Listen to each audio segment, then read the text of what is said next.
Hey everybody, I'm shooting this video on Super Bowl Sunday, hence the sweatshirt, although it is a St. Louis Rams sweatshirt, but that's okay. It's going to be a fun evening watching the game, but I wanted to talk about this new palette from NYX that I've been using for the past couple of weeks, and it is the Dreamcatcher palette, and there are several different varieties of this palette. I think there are actually 3, and I have the one called Dusk Till Dawn. It contains 10 shadows. They kind of look like that baked style. You know, if you really get up close to them, maybe you can see that they're a little bit domed up. And so I was really kind of questioning what the texture would be like when I first saw these at Ulta, because I know sometimes it can be a little hit and miss. Sometimes baked shadows, or shadows that appear to be that way, can be very dry and flaky. Sometimes they're really nice and pigmented. But these actually kind of surprised me with their texture. They were quite a bit softer than I thought, but they're not like off the charts amazing, you know what I mean? There's still a little dryness, kind of flakiness there.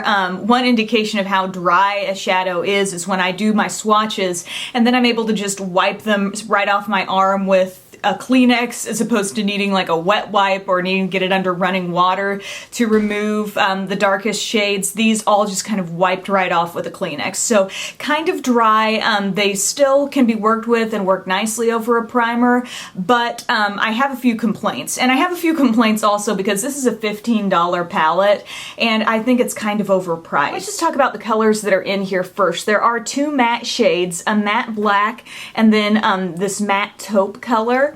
Then moving over on this row, you've got like a shimmery brown.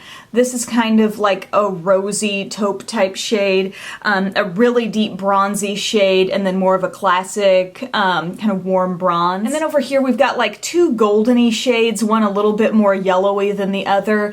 This light kind of highlight shade, sort of a satin finish on that, and then a deep shimmery plum. There are a couple of shades in here, most notably this shade and this shade, that do have a little bit of sparkle, but other than these 2 mattes, it's just kind of like varying levels of a little bit of shimmer to quite a bit of shimmer. So to glance at this palette, I mean, I think they look really pretty, and I think the way they are domed, I mean, see the way the light's hitting them, I mean, it's a pretty looking palette, and that kind of drew me to actually purchase the thing.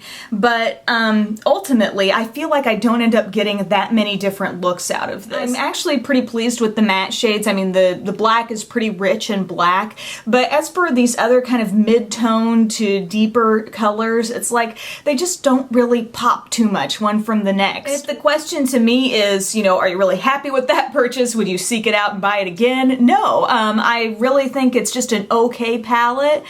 You can get some pretty smoky looks out of it, but just be advised that they're all gonna look kind of similar, like when you use this shade, this shade, this shade, this shade. They all just have a very similar effect on the eyes and not a lot of pigmented color pops from any of them. Just to walk you through the look that I did today so you can see these shades in action, I took this kind of yellowish gold and I put that all over my lid. Again, it was on top of a primer. Just patted that on the lid, and then I took the purple and I patted that a little bit on the outer part of the lid and just sort of placed the shade exactly where I wanted it in the outer corner and in the crease, and then I just blended over that a little bit. One thing that I really like about this palette is this shade right here. It's a little bit rosy and it's just a nice mid-tone color to kind of be like a transition shade, so I used that over the border of the purple. It really softened that edge, and then I used this pearly shade as my highlight. I also went under my lower lash line with the plum as well. I just feel like the market is really flooded with neutral palettes these days. I mean, we all know this from high-end to drugstore. You know, there's a lot